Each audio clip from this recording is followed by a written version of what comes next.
मीठे बच्चे, याद की यात्रा से ही तुम्हारी कमाई जमा होती है।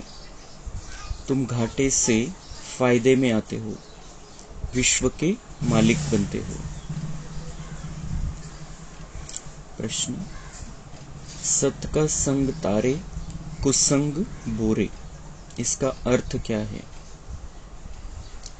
उत्तर, जब तुम बच्चों को सत का संग अर्थात बाप का संग मिलता है, तब तुम्हारी चढ़ती कला हो जाती है। रावण का संग कुसंग है, उसके संग से तुम नीचे गिरते हो, अर्थात रावण तुम्हें डुबोता है, बाप पार ले जाता है। बाप की भी कमाल है, जो सेकंड में ऐसा संग देते हैं जिससे तुम्हारी गति सदगति हो जाती है, इसलिए उसे जादूगर भी कहा जाता है। ओम शांति। बच्चे याद में बैठे थे, इसको कहा जाता है याद की यात्रा। बाप कहते हैं योग अक्षर काम में न लाओ, बाप को याद करो। वह है आत्माओं का बाप, परम पिता, पतित पावन। उस पतित पावन को ही याद करना है। बाप कहते हैं देह के सब संबंध छोड़ एक बाप को याद करो। कहते हैं ना, आप मुए मर गई दुनिया। देह सहित देह के जो भी संबंध आदि देखने में आते हैं, उनको याद नहीं करो। एक बाप को ही याद करो तो तुम्हारे पाप जल जाएंगे। तुम जन्म जन्मांतर की पापात्माएं हो ना, यह है ही पाप आत्माओं की दुनिया। सतयुग है पुण्य आत्माओं की दुनिया। अब पाप सब कटकर पुण्य कैसे जमा हो? बाप की याद से ही जमा होंगे। आत्मा में मन बुद्धि है ना, तो आत्मा को बुद्धि से याद करना है। बाप कहते हैं तुम्हारे जो भी मित्र संबंधी है, उन सब को भूलो। वह सब एक दो को दुख देते हैं। एक पाप करते हैं जो काम कटारी चलाते हैं। दूसरा पाप फिर क्या करते हैं? जो बाप सर्व का सद्गति दाता है, बच्चों को बेहद का सुख देते हैं, अर्थात स्वर्ग का मालिक बनाते हैं, उसे सर्वव्यापी कह देते हैं। यह पाठशाला है, तुम यहाँ आए हो यह पढ़ने। यह लक्ष्मी नारायण है, तुम्हारी एम ऑब्जेक्ट। और कोई ऐसे कह न सके। तुम जानते हो अभी हमको पवित्र दुनिया का मालिक बनना है। हम ही विश्व के मालिक थे। पूरे 5000 वर्ष हुए। देवी देवता विश्व के मालिक है ना, कितना ऊंच पद है। जरूर यह बाप ही बनाएंगे। बाप को ही परमात्मा कहते हैं। उनका असुल नाम है शिव। फिर बहुत नाम रख दिए हैं। जैसे बॉम्बे में बबुलनाथ का मंदिर है, अर्थात कांटों के जंगल को फूलों का बगीचा बनाने वाला है। नहीं तो उनका असली नाम एक ही शिव है। इनमें प्रवेश करते हैं तो भी नाम शिव ही है। तुमको इन ब्रह्मा को याद नहीं करना है, यह तो देहधारी है। तुमको याद करना है विदेही को। तुम्हारी आत्मा पतित बनी है, उनको पावन बनाना है। कहते भी है महान आत्मा पापात्मा। महान परमात्मा नहीं कहते हैं। अपने को परमात्मा व ईश्वर भी कोई कह न सके। कहते भी है महात्मा पवित्र आत्मा। सन्यासी सन्यास करते हैं इसलिए पवित्र आत्मा है। बाप ने समझाया है वह भी सभी पुनर्जन्म लेते हैं। देहधारियों को पुनर्जन्म जरूर लेना पड़ता है। विकार से जन्म ले, फिर जब बड़े बालिक बन जाते हैं तो सन्यास कर लेते हैं। देवताएं तो ऐसे नहीं करते, वह तो एवर पवित्र है। बाप अभी तुमको आसुरी से दैवी बनाते हैं। दैवी गुण धारण करने से दैवी संप्रदाय बनेंगे। दैवी संप्रदाय रहते हैं सतयुग में। आसुरी संप्रदाय रहते हैं कलयुग में, अभी है संगम युग। अब तुमको बाप मिला है, कहते हैं अब तुमको फिर दैवी संप्रदाय बनना है जरूर। तुम यहाँ आए ही हो दैवी संप्रदाय बनने। दैवी संप्रदाय वालों को अथाह सुख है। इस दुनिया को कहा जाता है हिंसक, देवताएं है अहिंसक। बाप कहते हैं मीठे मीठे रूहानी बच्चों, बाप को याद करो। तुम्हारे जो गुरु लोग हैं वह भी सब देहधारी है। अभी तुम आत्माओं को परमात्मा बाप को याद करना है। सुख तब मिलेगा जब तुम पुण्य आत्मा बनेंगे। 84 जन्मों के बाद ही तुम पापात्मा बन जाते हो। अभी तुम पुण्य जमा करते हो, योग बल से पापों को खत्म करते हो। इस याद की यात्रा से ही तुम विश्व के मालिक बनेंगे। तर बाबा म्हणता है कि अभी आसुरी संप्रदाय है, ये दुनिया आसुरी संप्रदाय की है। दैवी संप्रदाय में तुम्हें जाना है, लेकिन उसके पहले तुम अभी हो संगम युग पर। तो संगम युग पर सबसे महत्वपूर्ण बात है याद की यात्रा। संगम युग चल रहा है, हम संगम युग में हैं, मतलब हम याद की यात्रा पर है। बाबा म्हणताय असं नाही की तुम्ही अर्धा तास योग केला, 1 तास योग केला आणि झालं। याद की यात्रा पर हम अभी निकल चुके हैं, हम याद की यात्रा पर है। कंटिन्युअस ही यात्रा चाललेली आहे। आपल्याला परमधाममध्ये जायचं आधी आणि मग नंतर सतयुगामध्ये आपल्या राजधानीमध्ये यायचं। तर सोबतच ती तयारी करत करत आपल्याला हा सगळा प्रवास करायचा आहे। तिथं पोहोचण्याचा प्रवास करायचा आहे। पोहोचायचं कसं आहे, कोणत्या पद्धतीने पोहोचायचंय, कसं आपण चांगल्या पद्धतीने तिथपर्यंत पोहोचू, हे सगळं शिकवत शिकवत बाबा आपल्याला घेऊन चलतो। तो हमें अब याद की यात्रा पर रहना है। सदा हम याद की यात्रा पर है। बाबा को याद कर रहे हैं, हम अपनी राजधानी को याद कर रहे हैं, हम अपने घर को याद कर रहे हैं, हम अपने 5 स्वरूपों को याद कर रहे हैं, हम अपने खुद के आदि मध्य अंत को याद कर रहे हैं। दुनिया का सारा चक्र हमारी बुद्धि में है, हमारा सारा चक्र हमारी बुद्धि में है। तो हम इस तरीके से याद की यात्रा पर है। और याद की यात्रा पर हम कैसे रहते हैं? ज्ञान के आधार से। तो बाबा हमें ज्ञान देता है, उस ज्ञान के आधार से हम याद की यात्रा पर रहते। तर आता आपलं कर्तव्य हे आहे, आपण जर आठवणीच्या यात्रेमध्ये आपल्याला राहायचंय, तर बाबा म्हणताय जो देह और देह के संबंधी है उनको भूलना पड़ेगा। क्लियर कट बाबा सांगते उनको भूलना पड़ेगा, मतलब उनको शरीर के हिसाब से भूलना पड़ेगा, उनको आत्मा देखना पड़ेगा। भूलना पड़ेगा मतलब बाबा ने हमको ये नहीं कहा है कि तुम सन्यास ले लो, तुम जंगल में चले जाओ, तुम अपने रिश्तेदारों को छोड़ दो। पण ते जे त्याच्यामध्ये जे देहभान आहे, नाते संबंधामध्ये जो देहभान आहे आणि देहभानामुळे जे पाप कर्म होतात त्याच्यापासून दूर राहायचे। तर बाबा म्हणताय उनको बुद्धि से भूल जाओ, बुद्धि में उनको नहीं रखो।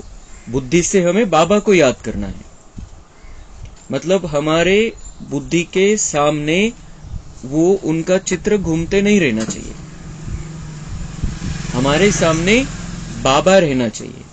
और किसी की भी याद आए तो हमें क्लियर होना चाहिए कि ये बाबा का बच्चा है, ये आत्मा है, बाबा का बच्चा है, मेरा आत्मा भाई है, मेरा किसी से कोई डायरेक्ट रिश्ता नहीं है, मैं अब संगम युग में हूं।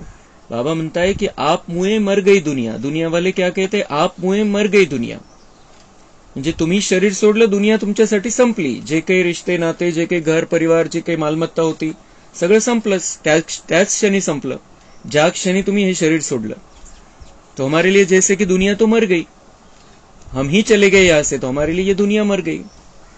तो बाबा हमें ये सिखाता है, जसं शिला दीदींनी त्या दिवशी क्लासमध्ये आपल्याला सांगितलं, खूप सुंदर गोष्ट सांगितली कि हम जो नई दुनिया में स्वेच्छा से शरीर छोड़ेंगे। क्यों शरीर छोड़ेंगे स्वेच्छा से? क्योंकि यहाँ पर संगम युग में हम स्वेच्छा से पुरुषार्थ करते हैं, स्वेच्छा से हम मरजीवा जन्म को धारण करते हैं, हम स्वेच्छा से इस जीवन से, जो कलयुगी जीवन था, उससे मर जाते हैं और हमारा नया ब्राह्मण जन्म हो जाता है। आपल्या इच्छेने, जबरदस्ती कोणी आपल्याला काही या ज्ञान मार्गामध्ये आणू शकत नाही आणि टिकवू पण शकत नाही। तो हम जो ज्ञान मार्ग में टिक रहे हैं, हम चल रहे हैं, हम बाबा के साथ में हैं, तो हमने अपनी मर्जी से ये जन्म स्वीकार किया है। तो ये जन्म हमने अपनी मर्जी से स्वीकार किया है, इसका मतलब कलियुगी जन्म को हमने छोड़ दिया है। मतलब हम उस जन्म से मर गए हैं स्वेच्छा से। जबरदस्ती या ज्ञानामध्ये आपण 2 दिवस आणू शकू, 4 दिवस आणू शकू कोणाला, पण कंटिन्यूअस कोणी येईल तर त्याच्या मर्जीने येईल। ज्ञान में कोई चलेगा, उसकी मर्जी से चलेगा। तो इसका मतलब हमने अपनी मर्जी से ये जीवन स्वीकार किया है। तो अगर हम ब्राह्मण बने हैं, हमने अपनी मर्जी से ये जीवन स्वीकार किया है, तो इसका मतलब शूद्र जीवन को हमने त्याग दिया है। मतलब शूद्र जीवन से हम मर गए हैं, हमें ये नया जन्म मिला है। तो यहां पर स्वेच्छा से नया जन्म लेते हैं, इसलिए वहां पर भी स्वेच्छा से नया जन्म लेते हैं। हे इथले संस्कार आहे की हा आता आपण ते सहजपणे सोडलं, मागचं कलियुगी जे जीवन होतं ते सहजपणे सोडलं, बाबांचा बच्चा बनून राहतोय, ब्राह्मण बनलो म्हणजे शूद्र जन्म समाप्त। तो अब हमें ये पक्का करना है, मैंने अपनी मर्जी से ये ब्राह्मण जीवन धारण किया है, तो अब मेरा ये कर्तव्य है कि अब मेरे जीवन के अंदर वो जो कलियुगी जन्म के लक्षण थे वो दिखाई नहीं देने चाहिए। ये पुरुषार्थ हमें अब करना है। तो कलियुगी जीवन के लक्ष्य, वो जो लक्षण है वो नहीं दिखाई देने चाहिए, तो फिर क्या करना पड़ेगा? बाबा म्हणता है जो तुम्हारे मित्र संबंधी है वो उनको भूलना पड़ेगा, उनको उस रिश्ते नाते के हिसाब से देखना बंद करना पड़ेगा। क्यों? बाबा प्रत्येक गोष्टीचं कारण देतो कि वो सब दुख देने वाले, किसी न किसी कारण से दुख देते हैं। उनकी इच्छा पूर्ण नहीं हुई, वो दुख देंगे, वो दिखाएंगे वैसा। तो और मोह रहता है, और मोह के कारण फिर वो दुखी, हम दुखी। तो इसलिए बाबा हमें सिखाता है कि मोह को त्यागना है, स्नेह की मूर्ति बनना है, आत्मिक स्वरूप धारण करना है। सब आत्माएं मेरे बाबा के बच्चे हैं, सब आत्माएं परमधाम में रहने वाली है, हम सब एक घर में रहने वाले हैं, एक घर के हम वासी हैं। लेकिन ऐसे नहीं कि बस मेरा इसके साथ ये रिश्ता है, यही बस। सारी दुनिया मेरी है, हम सारी दुनिया के हैं। हे केव्हा होईल? जो आपण देह आणि देहाचे संबंध बुद्धीमधून काढून टाकू। तो वो बाबा हमें ये सिखा रहा है कि तुम्हें रिश्ते नातों में तो रहना है, लेकिन उसमें रूहानियत से रहना है, आत्मिक स्थिति में रहना है, परमपिता परमात्मा का बच्चा बनकर रहना है, उनको भी बच्चे के रूप में देखना है, बाबा के बच्चे के रूप में देखना है, शरीर के हिसाब से नहीं देखना है, शरीर भान में नहीं रहना है, स्त्री पुरुष का भान छोड़ देना है, रिश्ते नातों का जो वो है वो उस तरीके से हम देखते हैं, उस तरीके से अपेक्षा करते हैं, वो छोड़ देना है। तो बाबा म्हणता है क्या हो जाएगा? तुम्हारे दुख दूर हो जाएंगे, तुम सुख स्वरूप बन जाओगे, सुख प्राप्त करोगे, दुख खत्म हो जाएंगे, पुण्य आत्मा बन जाएंगे, पुण्य जमा करके साथ में लेकर जाएंगे। पुण्य आत्मा बनेंगे तो तुम्हारी सदगति होगी। पाप आत्मा कब तक रहेंगे? जब तक हम मोह में फंसे हुए हैं। जिस क्षण हम मोह से मुक्त हो गए, उस क्षण हमारा पुण्य का खाता जमा होना चालू हो जाएगा। तो इसलिए बाबा की ये पहली शिक्षा है कि आत्मा समझो अपने आप को, और दूसरों को भी आत्मा रूप में देखो। त्यांचं जे ओरिजिनल स्वरूप आहे त्या ओरिजिनल स्वरूपामध्ये बघा। बाकी हे सगळे आत्मा आहे, रोल प्ले करते, वेगवेगळ्या प्रकारचे पार्ट भेटलेले, पण मध्ये तो ती आत्मा है। ये ऊपर का कवर है, और उस कवर के हिसाब से हम रिश्ता नाता जोडते। आत्म्याचं आत्म्याशी कुठल्याही प्रकारचं नातं नाहीये शरीराच्या हिशोबाने। आत्म्याचं आत्म्याशी नातं आहे तर ते रूहानियतचं नातं आहे। आत्मा आत्मा भाऊ भाऊ हे नाता है। तो अगर हम उस दृष्टि से अभी कुछ समय के लिए बाबा ये हमसे कराना चाहता है, ये जो प्रैक्टिस है ये कुछ समय के लिए कराना चाहता है। द्वापर युग के बाद से जब हम पाप कर्म में फंसने लगे, बाबा ने हमको रोका नहीं था, बाबा नहीं आया। बाबा को पता था कि बच्चे चल सकते हैं, अभी उनमें कुछ ताकत है, वो अपने आप को धार्मिक प्रक्रियाओं से या फिर अच्छे विचारों से अपने आप को चला सकते हैं, पाप कर्मों से दूर रह सकते हैं। थोड़ा बहुत पाप कर्म होगा भी तो ये अपने आप को थोड़ा सा पुण्य कर्मों में रखकर अपने आप को सुधार सकते हैं, सुख ला सकते हैं अपने जीवन में। इसलिए बाबा ने द्वापर के, नहीं तो तुरंत रोकता था बाबा, द्वापर के बाद से रोका नहीं। अभी कह रहा है कि अभी तुम्हें ये करना है, अब ये कुछ सालों के लिए तुम्हें देहभान से मुक्त होना है, कुछ सालों के लिए तुम्हें अब याद की यात्रा पर रहना है, कंटिन्यूअस याद की यात्रा पर रहना है। तो इस यात्रा पर रहते रहते तुम परम धाम में पहुंच जाओगे बहुत आराम से, और सुख धाम में अपनी राजधानी में आ जाओगे, तुम्हारी सदगति हो जाएगी। तो बहुत सुंदर जीवन की व्याख्या बाबा हमें अब सिखा रहा है कि तुम जैसा पहले रहते थे, जैसा पहले एक दूसरे को सहयोग करते थे, उससे भी ज्यादा अच्छी रीति से सहयोग अब कर सकते हो। रिश्ते नातों में रहकर, मोहग्रस्त रहकर हम उतना सहयोग नहीं कर सकते जितना हम साक्षी होकर सहयोग कर सकते हैं। तो रिश्ते नातों से साक्षी हो जाना है, बाबा का बच्चा बनना है, क्लियर। और वो जो बाबा से प्राप्त कर रहे हैं वो सबको बांटना है, एक दो को नहीं, सबको बांटना है, सारे विश्व को बांटना है। उसमें हम जिनको अपना समझते थे वो भी आ जाएंगे, उनको भी मिल जाएगा। तो बाबा हमें एक ये दैवी चलन सिखा रहा है, ये एक दिव्य जन्म की प्रक्रिया में बाबा ने हमको शामिल कर लिया है। तो हमारा ये दिव्य जन्म हुआ है, तो अब हमें उस पिछले जन्म के लक्षणों को समाप्त कर देना है। हमने अपनी स्वेच्छा से ये नया जन्म लिया है, अपनी स्वेच्छा से सतयुग में हम शरीर छोड़ेंगे अपने समय पर। अब हमें ये क्लियर होना चाहिए कि भले ही वही जन्म कंटिन्यू हुआ है, वही लोगों के साथ में मैं अभी भी हूं, जो मेरा पिछला कलयुग में जन्म था, अभी मैं ब्राह्मण बना हूं, लेकिन वही रिश्ते नाते हैं, वही लोग हैं, वही दुनिया है, वही वातावरण है, लेकिन अंदर से मैं बदल गया हूं, अंदर से मेरा नया जन्म हो गया है, अंदर से बाबा ने मुझे पकड कर रखा है, मैंने बाबा को पकड कर रखा आहे। हे असं आपल्याला स्वतःला त्या पद्धतीने घेऊन जावं लागेल। जसं आपण शरीर सोडतो तर ते लोक राहत नाही, ते वातावरण राहत नाही, तो परिवार राहत नाही, पण आता आपल्याला असं आहे, हे विशेष जन्म असा आहे की त्याच लोकांचे, त्याच परिवारामध्ये, त्याच दुनियेमध्ये, त्याच वातावरणामध्ये आपल्याला नवा जन्म भेटलेला, आणि म्हणून ती मेहनत घ्यावी लागेल, आणि ही अंतर्गत मेहनत है, मन बुद्धि की मेहनत है। तो इसलिए बाबा ये हमें समझाता है कि बुद्धि से मुझे याद करो, तो बुद्धि में दूसरा कोई रहेगा नहीं, और दूसरा कोई रहेगा नहीं, उनके वैसे वाइब्रेशन नहीं आएंगे जो कलयुग वाले हैं, निगेटिविटी आएगी नहीं। तो बुद्धि में एक बाबा को रखना है, तो बाबा के वाइब्रेशन हमारे अंदर आते रहेंगे। सुख शांति प्रेम आनंद से बाबा सदा भरपूर है, एवर प्योर है, तो ऐसे वाइब्रेशन हमें सदा आते रहेंगे। बाकी बाबा कह रहे हैं कि वो सन्यासी वगैरह है, इस जन्म में पवित्र बन गए, लेकिन जन्म विकारों से लिया है, और वो पूरे पवित्र बनते भी नहीं है, पाप कर्मों को दग्ध करने का उनके पास कोई तरीका भी नहीं है। लेकिन बाबा और हम देवता है, सदा पवित्र है। हम जब देवताई स्थिति में है, हम 2500 वर्ष तक पवित्र रहे हैं, जन्म भी पवित्र पद्धति से, और हमारा जीवन भी निर्विकारिता से भरा हुआ।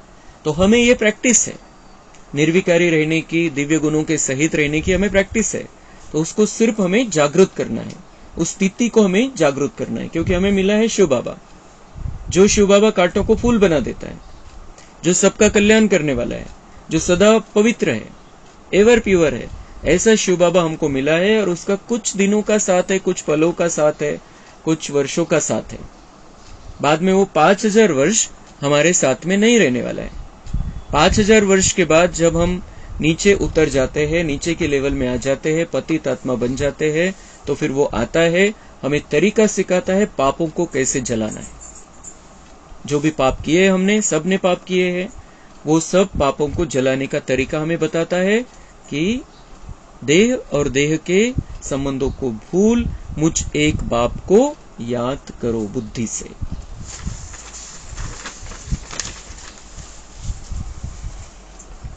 अब बाप आत्माओं को कहते हैं कि मुझे याद करो तो तुम्हारे पाप कट जाएंगे।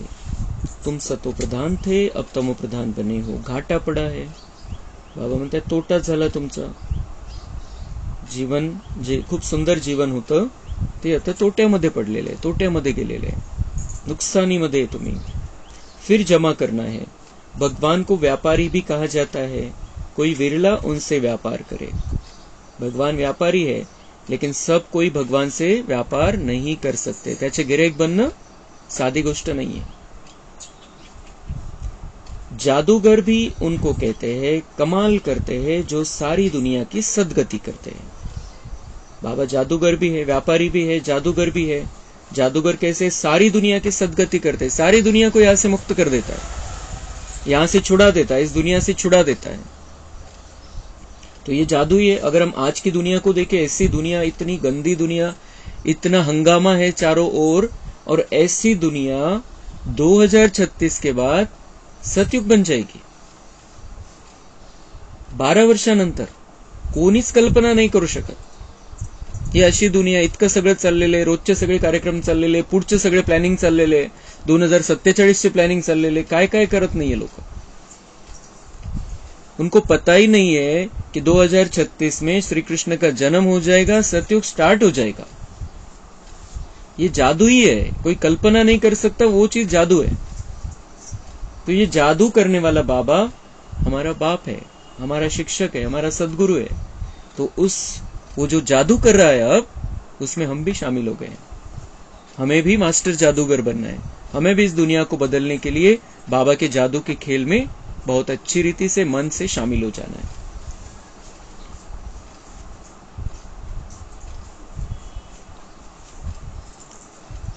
तो जो सारी दुनिया की सदगति करते हैं, सबको मुक्ति, जीवन मुक्ति देते हैं, जादू का खेल है ना. मनुष्य मनुष्य को दे नहीं सकते, मनुष्य मनुष्य को मुक्ति, जीवन मुक्ति दे नहीं सकते. उसके लिए भगवान को ही आना पड़ता है. और भगवान छोड़कर, भगवान शिव बाबा छोड़कर बाकी सभी मनुष्य है. बाकी सभी मनुष्य, भले दिव्य गुणों वाले होते हैं पहले, लेकिन सभी मनुष्य है. तो कोई भी मनुष्य को सदगति नहीं दे सकता है, चाहे राम हो चाहे कृष्ण हो.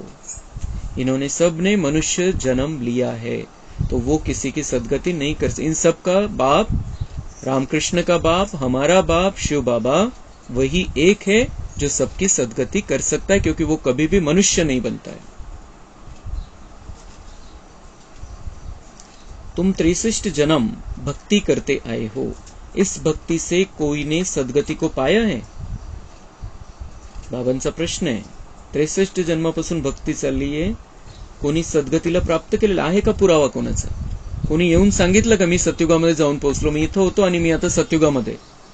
काही आहे पुरावा? कोणी सांगितलं येऊन की मी आता सतयुगामध्ये राहतोय, मी आता स्वर्गामध्ये जाऊन राहतोय?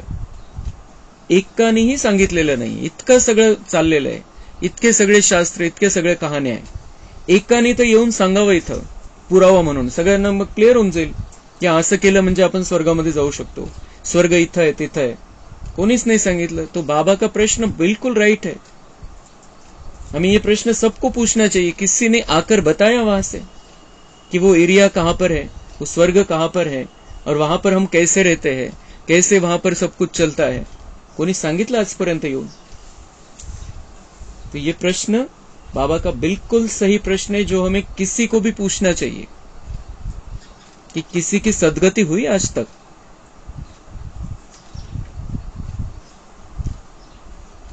समजा कोणाची सदगती झाली, कोणाचं कल्याण झालं आणि तो वरती जाऊन राहतोय, आणि त्यांनी इथे येऊन काही सांगितलंच नाही कोणाला, त्याने त्याचं कल्याण करून घेतल्याचा फायदा काय?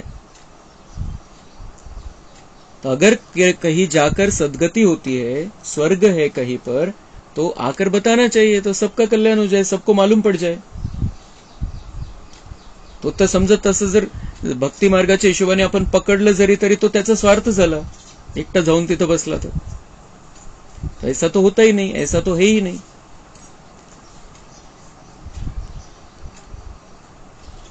तो कोई है जो सदगती दे? दूसरा प्रश्न, कोणी आहे का दुसरा जो सदगती देऊ शकतो? कोणी जर असता तर झाली असती सदगती कोणाची. कोई दूसरा है ही नहीं. 5000 वर्ष के बाद बाबा को ही आना पड़ता है. तो हो नहीं सकता. भगवान कह रहा है हो नहीं सकता. ये मेरा पार्ट है, मैं आता हूं और फिर सबको लेकर जाता हूं. एक भी वापिस जा नहीं सकता, एक भी वापिस जा नहीं सकता. ये भगवान की अधिकार वाणी है. वो अधिकार से सत्य बताता है कि जब तक मैं लेने को नहीं आऊं, तब तक यहां कोई वापिस आ नहीं सकता है मेरे पास, परम धाम में, मोक्ष में. बेहद का बाप ही आकर सबको वापिस ले जाते हैं. कलयुग में अनेक राजाएं हैं, वहां तुम थोड़े राज्य करते हो, बाकी सब आत्माएं मुक्ति में चली जाती है. तुम जाते हो जीवन मुक्ति में, वाया मुक्ति धाम. यह चक्र फिरता रहता है. अभी तुम आत्माओं को दर्शन हुआ है सृष्टि चक्र का, रचयिता और रचना के आदि मध्य अंत का. तुम ही इस ज्ञान से नर से नारायण बनते हो, देवताओं की राजधानी स्थापन हो गई, फिर तुमको ज्ञान की दरकार नहीं रहेगी। भक्तों को भगवान ने फल दिया, आधा कल्प सुख का, फिर रावण राज्य में दुख शुरू होता है, आहिस्ते आहिस्ते सीढ़ी उतरते हैं। तुम सतयुग में हो तो भी एक दिन जो बीता सीढ़ी उतरनी होती है। तुम 16 कला संपूर्ण बनते हो, फिर सीढ़ी उतरते ही रहते हो। सेकंड बाय सेकंड टिक टिक होती है, उतरते ही जाते हैं। समय बीतते बीतते इस जगह आकर पहुंचे हो। वहां भी तो ऐसे ही घड़ियां बीतती जाएंगी। हम सीढ़ी चढते हैं एकदम फट से, फिर सीढ़ी उतरनी है जू मिसल। सीढ़ी हळूहळू उतरतो आणि बाबा आता येऊन आपल्याला डायरेक्ट इथून सतयुगा परमधाम मध्ये घेऊन जाणार आणि सतयुगामध्ये पोहोचवणार। तो हम लिफ्ट से अभी जाते हैं और सीढ़ी नीचे धीरे धीरे उतरते हैं सतयुग से कलयुग तक। बाप कहते हैं मैं सर्व की सद्गति करने वाला हूं। मनुष्य मनुष्य की सद्गति कर न सके क्योंकि वह विकार से पैदा होते। पहले बाबांनी सरळ ज्ञान दिलं, आता कारण सांगतोय कि क्यों मनुष्य मनुष्य की सद्गति कर नहीं सकता, क्योंकि वह विकार से पैदा होते हैं, पतित है। सतयुग और त्रेता में भले ही विकार से पैदा नहीं होते, लेकिन वहां किसी की सद्गति की जरूरत नहीं, सद्गति वाली सभी आत्माएं वहां पर है। लेकिन द्वापर के बाद सभी विकार से पैदा होते हैं, तो मतलब वो त्यांचा पाया, जीवनाचा पायाच विकार आहे, तर कशी सद्गती करणार ते दुसऱ्यांची? निर्विकारी कसं बनवणार? वास्तव में श्री कृष्ण को ही सच्चा महात्मा कह सकते हैं। यह महात्मा लोग तो फिर भी विकार से जन्म ले फिर संन्यास करते हैं। वह तो है देवता। श्री कृष्ण तो है देवता। देवताएं तो सदैव पवित्र है, उनमें कोई विकार होता नहीं। उनको कहा ही जाता है निर्विकारी दुनिया, इसको कहा जाता है विकारी दुनिया, नो प्योरिटी। चलन कितनी खराब है। देवताओं की चलन तो बड़ी अच्छी होती है, सब उनको नमस्ते करते हैं, कैरेक्टर्स उन्हों के अच्छे हैं, तब तो अपवित्र मनुष्य उन पवित्र देवताओं के आगे माथा टेकते हैं। अभी तो लड़ना झगड़ना क्या क्या लगा पड़ा है, बड़ा हंगामा है। अभी तो रहने की भी जगह नहीं। चाहते हैं मनुष्य कम हो, परंतु यह तो बाप का ही काम है। दुनिया वाले चाहते लोकसंख्या इतके वाढली त्याच्यामुळे इतका गोंधळ आहे, तर लोकसंख्या कमी व्हायला पाहिजे, पण बाबा म्हणते ये तो मेरा ही काम है, मैं ही आकर ये संख्या कम कर देता हूं, 800 करोड़ से 9 लाख। सतयुग में बहुत थोड़े मनुष्य होते हैं, इतने सब शरीरों की होलिका हो जाती है, बाकी सब आत्माएं चली जाती है अपने स्वीट होम। सतयुग में बहुत थोड़े मनुष्य रहेंगे, यहाँ पर शरीरों की होलिका होने वाली है, शरीर भस्म होऊन जाणार आहे आणि सगळे आत्मे परमधाम मध्ये आपल्या घरी रिटर्न जाणार आहे। आता परतीचा प्रवास सुरू झालेला आहे। कधी कोणाची रिटर्न जर्नी आहे, कोणाचं कधीचं आहे काही माहिती नाही, लेकिन जाना है हमें अपने मीठे घर में। सजाए तो नंबरवार भोगते हैं जरूर। ज्यांनी पुरुषार्थ नाही केला, जे बाबांचे बच्चे नाही बनले, त्यांना सजा भोगाव्या लागतील। जे बाबाचे बच्चे बनून पुरुषार्थ नहीं करणार, त्यांनाही सजा भोगाव्या लागतील। तो नंबरवार सब कुछ यहाँ पर चलता है। जो पूरा पुरुषार्थ कर विजय माला का दाना बनते हैं, वह सजाओं से छूट जाते हैं। जे पुरुषार्थ करतील चांगल्या प्रकारे बाबाचे बच्चे, दूसरे तो नहीं करू शकत दुनिया वाले, लेकिन जो बच्चा बनता है बाबा का, वो पुरुषार्थ करके अपने आप को विजयी बना सकता है, माया जीत बन सकता है, विकारों पर और विकर्मों को जीत प्राप्त कर सकता है, पाप कर्मों को दग्ध कर सकता है पुरुषार्थ करके। और जो ऐसा विजयी बनेगा, विजय माला का दाना बनेगा, उसको कुछ भी सजा नहीं मिलने वाली है। लेकिन जो पुरुषार्थ नहीं करेंगे बाबा के बनने के बाद भी, उनको सजा तो खानी पड़ेगी अपने नंबरवार पुरुषार्थ अनुसार। इसलिए हमें अपने लिए पक्का करना है कि मुझे कोई सजा नहीं खानी है, मुझे धर्मराज के सामने नहीं जाना है, मुझे यहां से डायरेक्ट बाबा के साथ परमधाम पहुंचना है।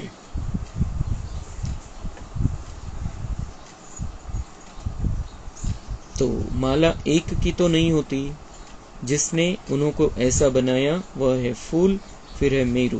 प्रवृत्ति मार्ग है ना, तो जोड़ी की माला है, सिंगल की माला नहीं होती, सन्यासियों की माला होती नहीं, वह है निवृत्ति मार्ग वाले। यह प्रवृत्ति मार्ग वालों को ज्ञान दे न सके, पवित्र बनने के लिए उनका है हद का सन्यास, वह है हठ योगी।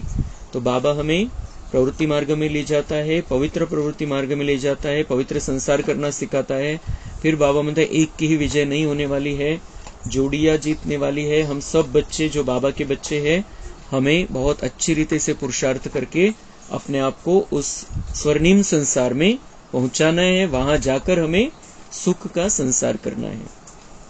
वो जो है सन्यासी, बाबा म्हणता है वो प्रवृत्ति मार्ग वाले हैं, वो पवित्र बनने का ज्ञान दे नहीं सकते, क्योंकि खुद ही पवित्र रहने के लिए घर बार छोड़कर चले जाते हैं, अपने कर्तव्यों को छोड़कर चले जाते हैं। इसलिए वो घर में रहने वालों को पवित्र बनने का संदेश दे नहीं सकते हैं। तो भगवान हमें सिखाता है अपने घर में रहते हुए पवित्र कैसे बनना है, उसके लिए ताकत भी देता है। यह है राजयोग। राजाई प्राप्त करने के लिए बाप तुमको यह राजयोग सिखलाते हैं। बाप हर 5000 वर्ष बाद आते हैं। आधा कल्प तुम राजाई करते हो सुख में, फिर रावण राज्य में आहिस्ते आहिस्ते तुम दुखी हो जाते हो। इसको कहा जाता है सुख दुख का खेल। तुम पांडवों को जीत पहनाते हैं। अब तुम हो पंडे, घर जाने की यात्रा कराते हो। वह यात्राएं तो मनुष्य जन्म जन्मांतर करते आए हैं। अब तुम्हारी यात्रा है घर जाने की। हमारी यात्रा है घर जाने की, और हमें पंडा भी बनना है। दूसरों को भी ये घर जाने की यात्रा सिखानी है, करानी है। ते असं समजतात तीर्थयात्रेवरती घेऊन गेलं कोणाला म्हणजे खूप पुण्य आहे, लेकिन जो तीर्थस्थान सबसे ऊंचा तीर्थस्थान है इस दुनिया का, वो है परम धाम, और वहां पर हमें सबको लेकर जाना है। इस दुनिया के हिसाब से, यहाँ की पृथ्वी के हिसाब से तीर्थस्थान है मधुबन, जहां सबसे सुंदर वाइब्रेशन है धरती के, जो वैज्ञानिकों ने भी सिद्ध किया है। तिथल्यासारखे पवित्र वाइब्रेशन कुठंच नाहीये। जर आपल्याला यात्रा करवायचीच आहे कोणाला, तर मधुबनची यात्रा करवायची इथली, आणि परमधामची यात्रा शिकवायची। बाप आकर सबको मुक्ति जीवन मुक्ति का रास्ता बताते हैं। तुम जीवन मुक्ति में, बाकी सब मुक्ति में चले जाएंगे। हाहाकार के बाद फिर जय जयकार हो जाती है। अभी है कलयुग का अंत, आफतें तो बहुत आनी है। फिर उस समय तुम याद की यात्रा में रह नहीं सकेंगे, क्योंकि हंगामा बहुत हो जाएगा। इसलिए बाप कहते हैं अब याद की यात्रा को बढ़ाते जाओ तो पाप भस्म हो जाए, और फिर जमा भी करो, सतो प्रधान तो बनो। तो बाबा आज हर बात का कारण देकर समझा रहा है। प्रत्येक गोष्टीला रिझन असतं, प्रत्येक गोष्टीला कारण असतं। तर बाबांच्या प्रत्येक सांगण्याला कारण आहे। तो कधी कारण सांगतो, कधी नाही सांगत, कधी माहिती असतं आपल्याला, कधी ते रिपीट होऊ नये म्हणून कारण सांगत नाही प्रत्येक वेळेला। पण आज बाबांनी बऱ्याच वेळेला कारण सांगितलेली आहे आजच्या मुरलीमध्ये। अभी बाबा कह रहा है कि तुम हाहाकार के बाद फिर जय जयकार हो जाती है। अभी है कलयुग का अंत, आफतें तो बहुत आने की है। फिर उस समय तुम याद की यात्रा में रह नहीं सकेंगे, क्योंकि हंगामा बहुत हो जाएगा। इसलिए बाप कहते हैं अब याद की यात्रा को बढ़ाते जाओ, तो पाप भस्म हो जाएंगे। का सांगतोय बाबा आता? कारण हंगामा खूप होणार आहे, खूप हाहाकार होऊन जाईल, आणि त्यावेळेला तुम्ही आठवणीच्या यात्रेमध्ये राहू शकणार नाही। आता जसं आपण स्वतःला आत्मा समजून बाबांच्या आठवणीमध्ये राहू शकतो, स्वतःला सेट करू शकतो त्या स्थितीमध्ये, पण जेव्हा आपल्याला एखादी घटना समजते, एखादा खूप भयानक ऍक्सिडेंट झाला असं आपल्याला कळतं, त्यावेळेला मन थोडं विचलित होऊन जातं। आणि बाबामध्ये मन केव्हा लागतं? जेव्हा आपण मनाला स्थिर करतो। तो वो जो समय है, वो समय ऐसा होगा, एक घटना हमारे सामने नहीं आएगी, इधर ये हुआ, उधर वो हुआ, उधर वो हुआ, इसका ये हुआ, इसका मेरे सामने ये आया, यहाँ पर ये हो गया, उस गली में ये हुआ, उस गांव में ये हुआ, उस देश में ये हुआ, वहां पर बॉम्ब फटा, वहां पर भूकंप आया, वहां पर तूफान आया बहुत बड़ा। हे वेगवेगळ्या प्रकारचं एका वेळेला सगळं काही होणार आहे। तो आत्माएं दुखी परेशान रहेगी, चिल्लाते रहेंगे, तो हमें सिर्फ उनको सहयोग देना पड़ेगा उस समय। भावंत उस समय तुम याद की यात्रा में रह नहीं पाएंगे, इसलिए अभी कर लो, जो करना है अभी कर लो, क्योंकि तुम्हें पापों को भस्म करने का यही एक तरीका है। जो तुमने करके रखे हैं पाप कर्म इतने वर्षों से, 2500 वर्षों से, उनको दग्ध करने का बिना सजा खाए एक ही सुंदर तरीका है, याद की यात्रा में रहो। और याद की यात्रा से पाप भस्म होते हैं, दिव्य गुणों की धारणा कर सकते हो। लेकिन जब वो समय आएगा तब तुम्हें सिर्फ सेवा करनी पड़ेगी। फिर जितना जमा किया है उस आधार से सेवा कर सकेंगे नंबरवार।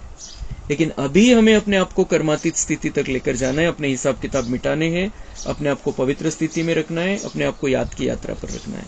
तो उस समय हम बहुत सारी सेवाएं फरिश्ता रूप में कर पाएंगे, नहीं तो हम अपने आप को संभालने में ही लग जाएंगे। याद की यात्रा से जो दूसरों का कल्याण करना है वो हो नहीं सकेगा। तुम बच्चे भी हो तो स्टूडेंट भी हो, फॉलोअर्स भी हो, एक के ही है। ऐसा कोई मनुष्य होता नहीं जो बाप भी हो, शिक्षा देने वाला टीचर भी हो, सृष्टि के आदि मध्य अंत का ज्ञान देता हो, फिर साथ में भी ले जाए। ऐसा कोई मनुष्य हो न सके। यह बातें अभी तुम समजते हो। असं कोणतं मनुष्य दुनियेमध्ये जो बाप पण आहे, शिक्षक पण आहे, सृष्टीचे रहस्य सांगणार आहे आणि सोबत घेऊन जाणार आहे सद्गतीमध्ये? असं कोण मनुष्य या दुनियेमध्ये? चेक करायचं आहे, पण आतापर्यंत कोणी आहे का असं? तो वो ये सिर्फ बाप का ही काम है और उस बाप के हम बन गए हैं।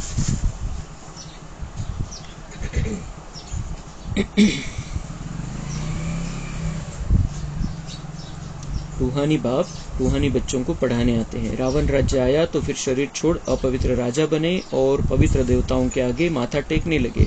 आत्मा ही पतित अथवा पावन बनती है। आत्मा पतित तो शरीर भी पतित मिलता है। सच्चे सोने में खाद पड़ती है तो खाद का जेवर हो जाता है। अब आत्मा से खाद निकले कैसे? योग अग्नि चाहिए, उनसे तुम्हारे विकर्म विनाश हो जाएंगे। आत्मा में चांदी, तांबा, लोहा पड़ गया है, यह है खाद। आत्मा सच्चा सोना है, अब झूठी बन गई है, वह खाद निकले कैसे? यह है योग अग्नि। ज्ञान चिता पर बैठे हो, पहले काम चिता पर थे, बाप ज्ञान चिता पर बिठाते हैं। सिवाय ज्ञान सागर बाप के और कोई ज्ञान चिता पर बिठा न सके। मनुष्य भक्ति मार्ग में कितनी पूजा करते रहते हैं, लेकिन किसी को जानते नहीं। कितनी पूजा पाठ करते, किसी को जानते नहीं। ये कहाँ पर है, क्या कर रहे हैं, वहां पर वापिस आने वाले हैं कि नहीं आने वाले हैं, वहां पर उनका जीवन कैसा है, या फिर जिस रीति से हमने उनकी मूर्ति बनाई वैसे मूर्ति बनकर वहां पर बैठे हैं। कुछ भी पता नहीं, कुछ भी जानते नहीं, पूजा करते रहते हैं। हमने भी की है, हमने पिछले जन्मों में बहुत सारी पूजाएं की, इसलिए दूसरों को नाम रखने का विषय नहीं, पण सत्य बाबाला सांगावं लागतं कि जिनकी पूजा करते, इतनी सारी पूजा करते रहते हैं, लेकिन जानते नहीं किसको। जिसकी पूजा करते उनको जानते नहीं, उनके बारे में पता ही नहीं है। और अभी तुम सबको जान गए हो। आता बाबा म्हणते तुम्हाला सगळं माहित झालेलं आहे, तुम सब देवता बनते हो, तो फिर पूजा की बात ही खत्म हो जाती। अब तुम्हें किसी की पूजा करने की जरूरत नहीं है। अभी पूजा करने की जरूरत नहीं है। अभी हमें गुणवान बनना है, अभी हमें दिव्यता को धारण करना है अपने अंदर। अपने अंदर जो मिक्सचर हुआ है, जी भेसळ झालेली आहे, आत्मा सोना होती, सोन्यासारखी होती, त्याच्यामध्ये चांदी, तांबा, लोखंड मिक्स झालेलं आहे विकारांचं, व्यर्थचं, तो त्याला भस्म करायचंय। सोन्याला अग्नीवरती ठेवल्यानंतर त्याच्यातली भेसळ निघून जात असते। तर तसं हमें हम आत्मा को परमात्मा से जुड़कर रहना है। तो वो जो योग अग्नि उत्पन्न होगी उसमें हमारी खाद जलकर भस्म हो जाएंगे। जी भेसळ झालेली ती समाप्त होऊन जाईल आणि आपण पुन्हा प्युअर सोन्यासारखे बनू। प्युअर सोन्यासारखे बनू तर द्वापर नंतर भक्त लोक आपली पूजा करतील। इतकं प्युअर बनू आपण। अच्छा, मीठे मीठे सिक्के लदे बच्चों प्रति माता पिता बाप दादा का याद, प्यार और गुड मॉर्निंग। रूहानी बाप की रूहानी बच्चों को नमस्ते। हम रूहानी बच्चों की रूहानी बाप दादा को याद, प्यार, गुड मॉर्निंग, नमस्ते। वहाँ बाबा वहाँ, शुक्रिया बाबा शुक्रिया। धारणा के लिए मुख्य सार है, सजाओं से मुक्त होने के लिए विजय माला का दाना बनने का पुरुषार्थ करना है।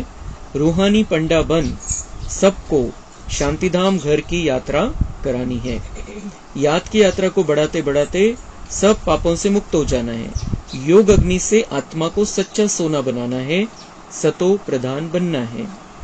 वरदान है, हर घड़ी को अंतिम घड़ी समझ सदा एवर रेडी रहने वाले तीव्र पुरुषार्थी भव। अपनी अंतिम घड़ी का कोई भरोसा नहीं है, इसलिए हर घड़ी को अंतिम घड़ी समझते हुए एवर रेडी रहो।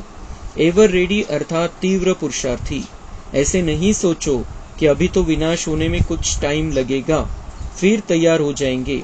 नहीं, हर घड़ी अंतिम घड़ी है, इसलिए सदा निर्मोही, निर्विकल्प, निर्व्यर्थ, व्यर्थ भी नहीं, तब कहेंगे एवर रेडी। कोई भी कार्य रहे हुए हो, लेकिन अपनी स्थिति सदा उपराम हो। जो होगा वो अच्छा होगा। स्लोगन है, अपने हाथ में लौ उठाना भी क्रोध का अंश है। अच्छा, ओम शांति।